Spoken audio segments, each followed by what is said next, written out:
अस्सलामुअलैकुम। Welcome to my YouTube channel the greenery garden.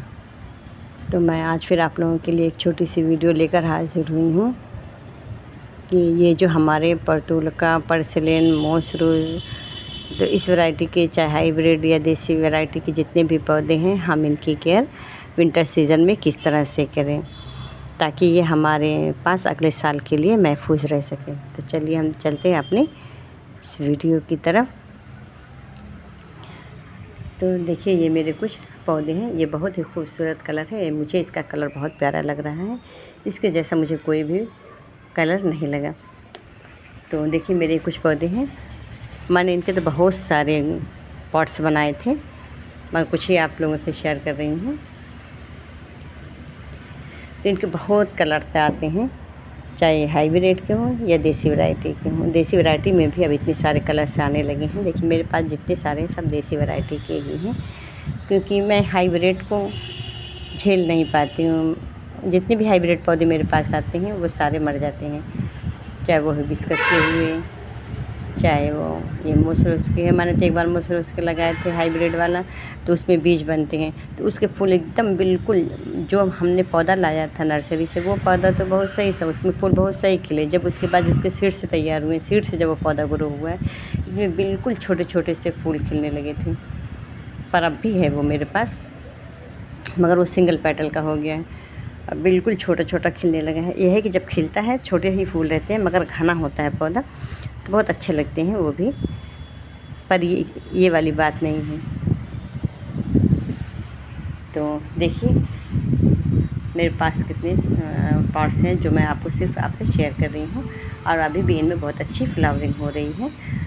मगर हमें अब इनको देखना नहीं है। अगर हम इनको देखेंगे तो हम अपने विंटर सीज़न की तैयारी नहीं कर पाएंगे, क्योंकि हमें रखने के लिए जगह भी चाहिए, पौधे लगाने के लिए पॉट्स भी चाहिए, और मिट्टी सब चीज़ की। जब हम नए नए पौधे कुछ लगाते हैं, जैसे समर सीज़न का हुआ, विंटर सीज़न का हुआ, या ये रेनी सीज़न में कुछ पौधे आते हैं, तो जब हम सीज़न पौधे लगाते हैं, उनकी तैयारी करते हैं, तो हमें बहुत चीज़ों की ज़रूरत पड़ती है, जैसे कि फर्टिलाइज़र की भी, मिट्टी की और पॉट्स की, सब कुछ की हमें ज़रूरत पड़ती है। तो इसीलिए हम इन्हें रखेंगे नहीं, इनको हम सब एक जगह कर देंगे, सबको एक पॉट में करके रख देंगे। इससे हमारे पॉट्स भी खाली हो जाएंगे, और विंटर में अगर जब तक इनका फ्लावरिंग करने का मूड रहेगा तब तक ये फ्लावरिंग करेंगे। वैसे तो फ्लावरिंग करेंगे ही करेंगे। जब कोहरे वाला दिन वही आता है, एकदम ठंडने वाली ठंड पड़ना शुरू होती है, तभी इनमें फ्लावरिंग रुकती है, वरना ये दिसंबर तक तो फ्लावरिंग करेंगे ही करेंगे। तो देखिए, अभी कितनी अच्छी इनमें फ्लावरिंग हो रही है। तो ही मैं आपसे आज शेयर कर रही हूँ कि हम इसको किस तरह से इनको सेव करें, ताकि अगले साल हमारे लिए फिर से हम इनकी कटिंग से लगा सकें। हमारे साल अगले साल के लिए हमें बचे रहेंगे, तभी तो हम इनकी कटिंग से लगाएंगे, नहीं तो हमें फिर यहाँ वहाँ ढूंढना पड़ेगा।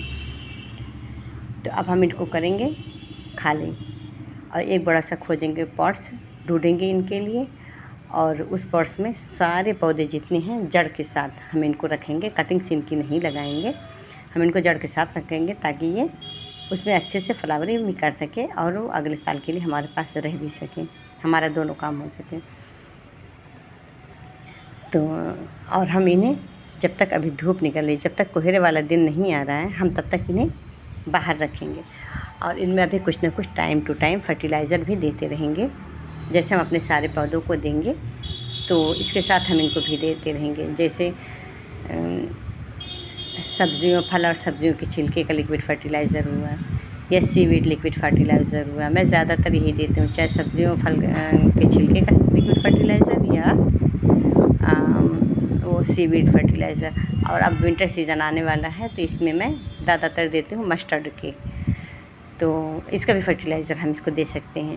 तो इसको मैं थोड़ा कुछ ज़्यादा ही हल्का करके देती हूँ, क्योंकि ये घने हो जाते हैं, तो जो उसके पर्स रहते हैं थोड़ा छिलकेनुमा, तो वो इस पर चिपके रहते हैं, तो वहाँ से फंगस लगने लगती है इसके पौधे में।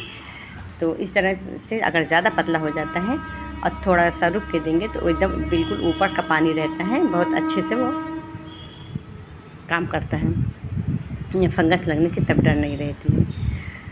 तो इस तरह से हम इनको देते रहेंगे, ताकि इनमें अच्छी फ्लावरिंग भी हो, और इनमें कुछ ताकत भी बनी रहे, तभी तो ये विंटर सीज़न की जो ठंडियाँ हैं वो झेल सकेंगे, वरना ये समर सीज़न के पौधे हैं, विंटर में तो बिल्कुल ही मर जाएंगे। जैसे विंटर के पौधे समर में नहीं चलते हैं, तो इसी तरह समर के भी पौधे विंटर में नहीं चल पाती हैं। तो देखिए इस तरह से कुछ इसमें मिली बग्स भी लग रहे हैं, तो हम इनको आप नीम ऑयल का स्प्रे में कर सकते हैं, और वरना इस तरह से इसकी डंडियाँ, सारी जो डंडियाँ हैं इसकी सारी डंडियों को हम तोड़ के कहीं दूर फेंक देंगे, हम अपने गार्डन में नहीं रखेंगे, वरना ये सारे जो ये चिपचिपे मिली बग्स होते हैं फिर आ जाएंगे, हमारे किसी और पौधे में लग जाएंगे।